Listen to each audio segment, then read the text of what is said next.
आप सभी को गुड मॉर्निंग।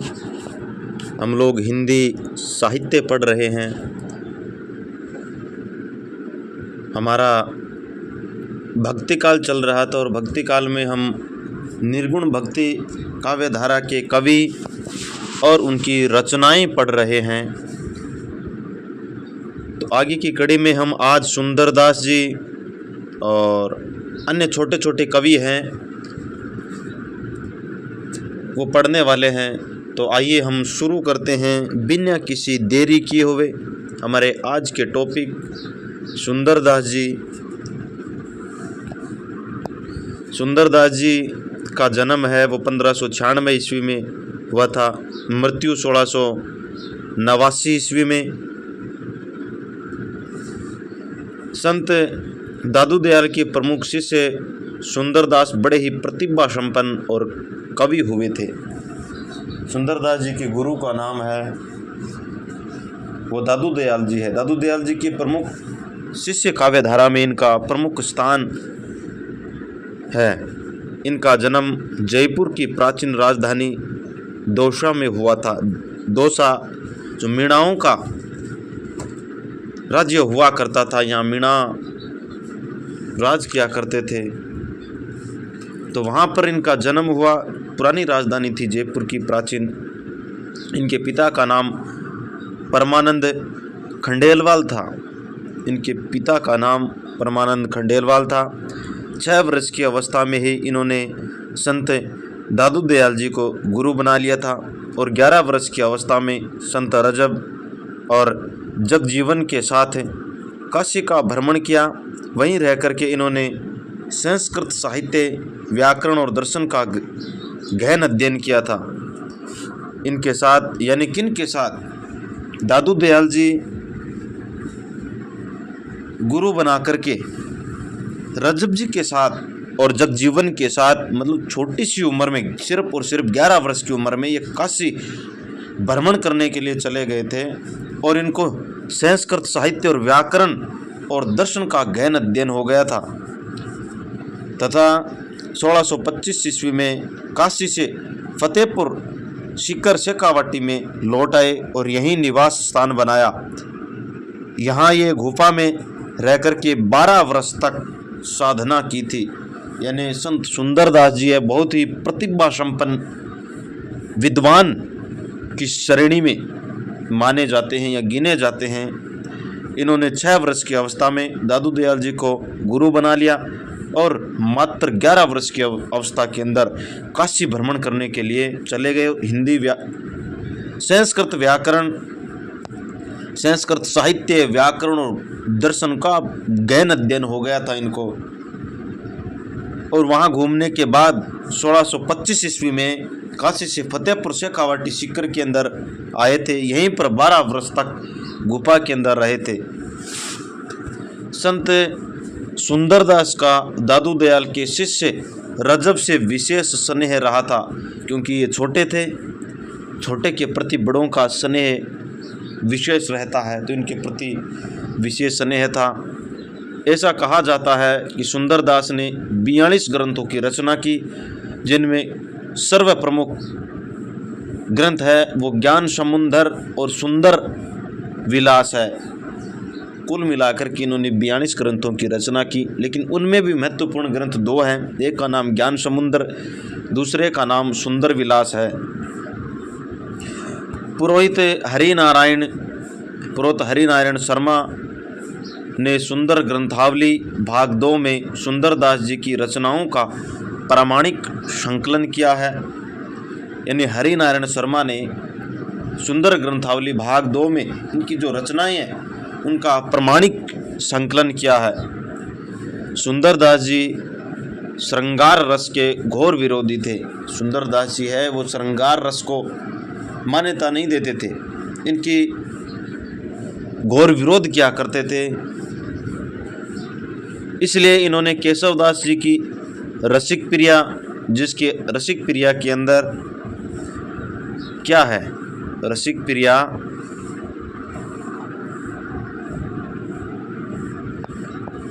श्रृंगार रस से संबंधित है, तो इसका विरोध किया इन्होंने। नंददास जी की रस मंजरी और सुंदर कविराय कृत सुंदर श्रृंगार रचनाओं का घोर निंदा की है। इनकी निंदा, क्योंकि ये श्रृंगार परंपरा के अंदर, श्रृंगार रस के अंदर रची हुई रचनाएं होने के कारण इनका घोर विरोध या निंदा की है।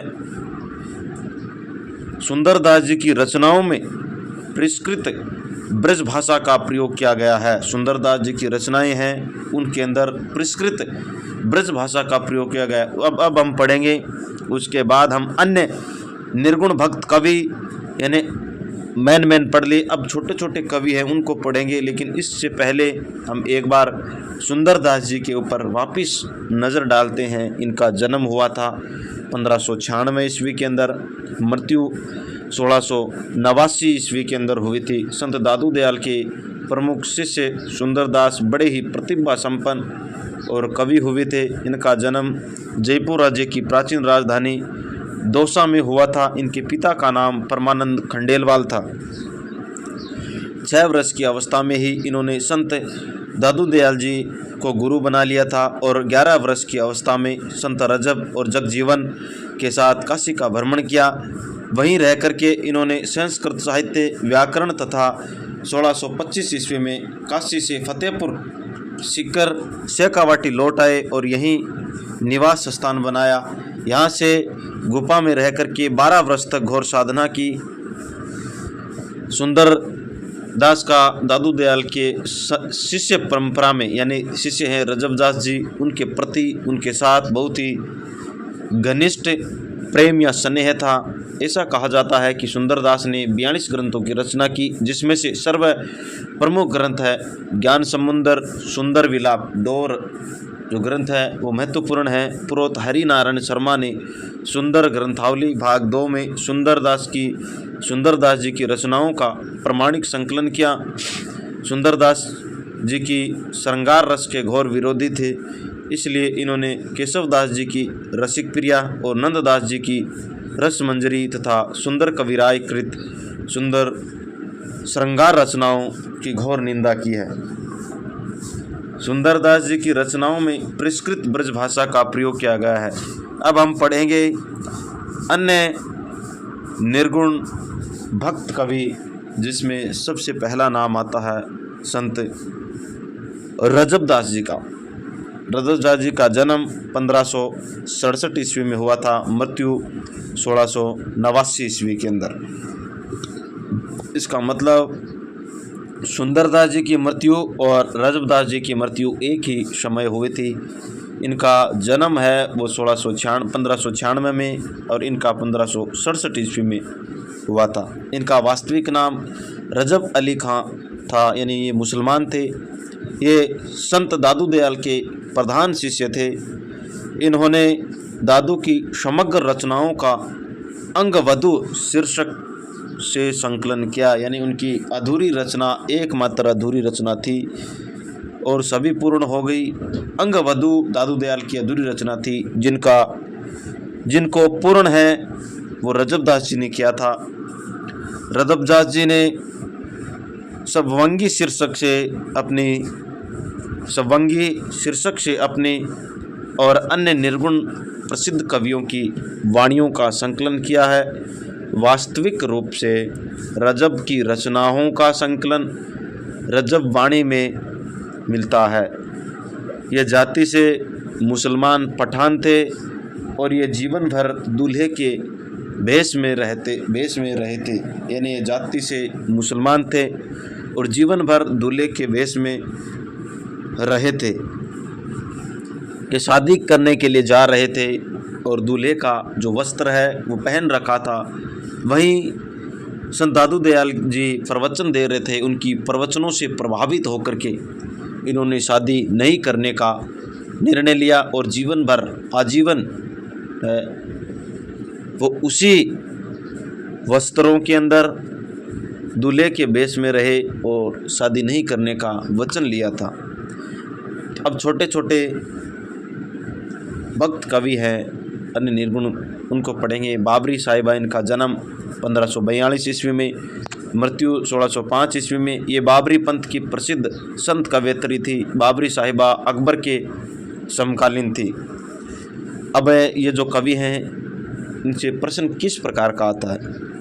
इनका प्रश्न यह आएगा कि निम्नलिखित में से कौन सा कवि है वो निर्गुण भक्त काव्यधारा में सम्मिलित नहीं है या है? तो हमें यह याद रखना है। संत सदना जन्म 14वीं शताब्दी में था। इनका एक पद है वो आदि ग्रंथ में मिलता है। उसके बाद संत बनी जन्म 15वीं शताब्दी में। आदि ग्रंथ में 3 पद मिलते हैं। आदि ग्रंथ में 3 पद मिलते हैं। संत पिपा जन्म 15वीं शताब्दी में के पूर्वार्ध में हुआ था। ये खिंची वंश के राजपूत थे। इन्होंने स्वामी रामानंद जी से दीक्षा ग्रहण की। संत सेन प्रोफेसर रानाडे ने इनका समय 1450 ईस्वी के आसपास माना जाता है। संत सेन भी रामानंद के शिष्य थे। नाभादास ने अपनी रचना भक्तमाल में संत सेन की निष्ठा और साधना की प्रशंसा की है। ये जाति से नाई थे। अब संत सेन है, इनका प्रश्न पूछा जाता है तो हमें याद रखना है। संत धन्ना जन्म 1415 ईस्वी माना जाता है। ये जाति से जाट थे और बाल्यावस्था में ही भगवान भक्ति में अनुरक्त हो गए। इन्होंने स्वामी आत्मानंद से दीक्षा ली थी। ये ध्यान रखना है कि संत सन्ना है, इनके गुरु का नाम क्या था? तो इनका गुरु का नाम आत्मानंद था। इन्होंने स्वामी आत्मानंद से दीक्षा ली और निर्गुण भक्ति भावना पर बल देते हुए भारी आडंबरों का विरोध किया। तो इस प्रकार आज हमने छोटी सी जो वीडियो के अंदर छोटे छोटे जो कवि हैं, जो रचनाकार हैं, जो भक्त कवि हैं, उनको पढ़ लिया। निर्गुण भक्त कवि। आगे की चर्चा हम वे कवि बच गए अब भक्ति काव्य के अंदर। एक तो सगुण भक्ति काव्य धारा के, लेकिन उससे पहले हम पढ़ेंगे सूफी काव्य धारा और उससे पहले हम पढ़ेंगे जो पंजाब के जो कवि हैं, जो निर्गुण भक्ति कवि हैं उनको पढ़ेंगे। उनकी चर्चा हम अगली क्लास में करेंगे। तब तक के लिए आप सभी को धन्यवाद। मिलते हैं अगली क्लास में।